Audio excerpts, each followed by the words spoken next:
Ano ka ba? Batting shoot yan. Salamat ha. Batting suit? Oo, ganyan talaga pinagawa ko talaga siya. Magandang batting shoot to. Bagay na bagay sa akin. Tapos kayo din, ganda rin ang batting shoot nyo, bagay sa inyo. Hindi kagaya ng iba dyan, nagsusuot ng batting shoot, tapos hindi naman bagay sa kanila. Grabe ka naman. Eh, lahat naman tayo may karapatang magsuot ng batting shoot.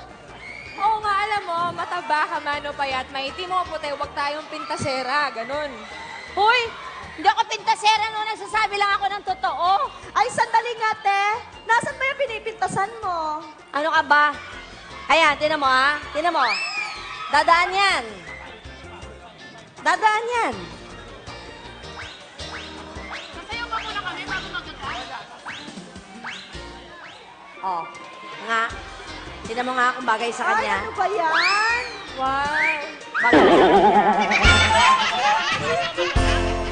So sexy! So sexy.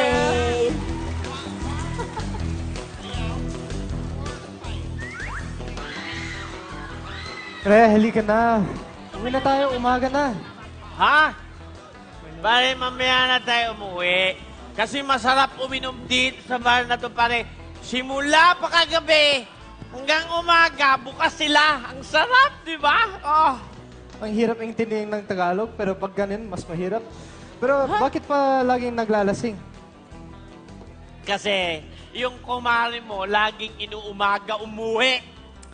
Pare, kung hindi ka nagpapaumaga, hindi uumagin itong si Kumare. Ha? Pare, umaga na, yayain mo na umuwi yung kumpare mo.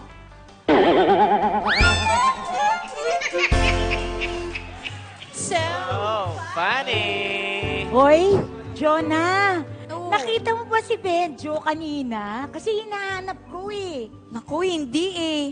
Pero for sure, lasing na naman yun. Ah! Hoy! Hoy, ikaw, ano sa palagay mo? Ano? Ano sa palagay kong alin? Si, hinahanap namin si Benjo. Ay, oo nga! Oo nga! Lasing na lasing! Iniwan ko doon sa may malaking bato doon, oh! Doon! Eh, galing ako dun eh. Di ko naman nakita. Ano ka ba? Relax ka lang! Makikita mo rin yun kasi high tide ngayon. Eh mamaya, low tide na. Makikita mo na yon.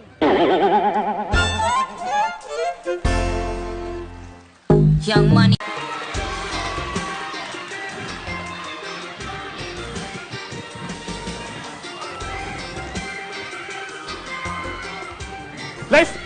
Lifeguard! Lifeguard! May nalulunod po doon! Ha? Nalulunod! May nalunod! Oo! Pambihirang lifeguard naman to. Bakit ka nahimatay? Hindi naman kasi sanay talaga nakakita ng nalulunod, kaya nahihimatay. Teka, anong hindi sanay? Di ba lifeguard siya? Nasaan ba yung ibang lifeguard nyo? Dalawa lang silang lifeguard dito. Eh, nasa yung isa? Ayun, nalulunod, oh. Hindi mo ba nakikita?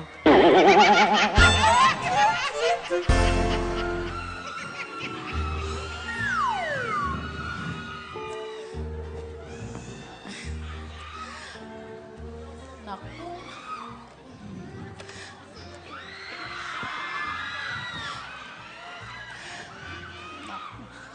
Naku.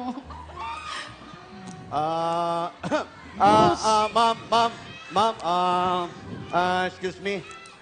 Yes? I'm the manager of this restaurant. Naku, buti lumapit ka kasi gusto ko sabihin na ang sarap nitong chicken nyo, ha? In fairness. Pero nagtataka lang ako, hindi naman ako umorder ng chicken, pero nandito sa table ko to. Yun nga po. That's why I'm here. Kaya lumapit ako sa inyo para ikaw na magsalita. Ikaw na magsabi. Ano yun? Ano yun? Ma'am, kasi po ganito, may nagawa po kasi akong mali. Hindi po sa inyo yung chicken na yan. Doon po sa kabilang table. Hala, iba paano ito? Natikman ko na, nabawasan ko pa nga. Nakita mo naman kinakain ko, sarap na sarap ako, di ba? Opo, ma'am. Yun na nga po. Papaliwanag mo. Itong chicken na to, doon sa kabila yan. Opo, sa kanya ko po kasi nailapag eh. Pasensya na po, ma'am, pero kailangan ko po talagang ilipat yung chicken. Paano nga? Nakain ko na nga. Anong gusto niyong gawin ko? Ma'am, pasensya na po kayo. Para po kasi talaga yan doon sa table 5, ma'am. Opo. Ganito na lang gawin natin para mas maayos po. Anong gagawin? Sige, sabihin niyo sa akin. Ililipat na lang po natin yung table 5 doon na lang po, ha? Saan yon? Ayun po sa kabila. Ooh. Oo, Ah, sige, okay, tara. Dipit mo na lang. Doon na lang po kayo. Aha! Hello! Hello. Yung chicken nyo kasi nakain ko.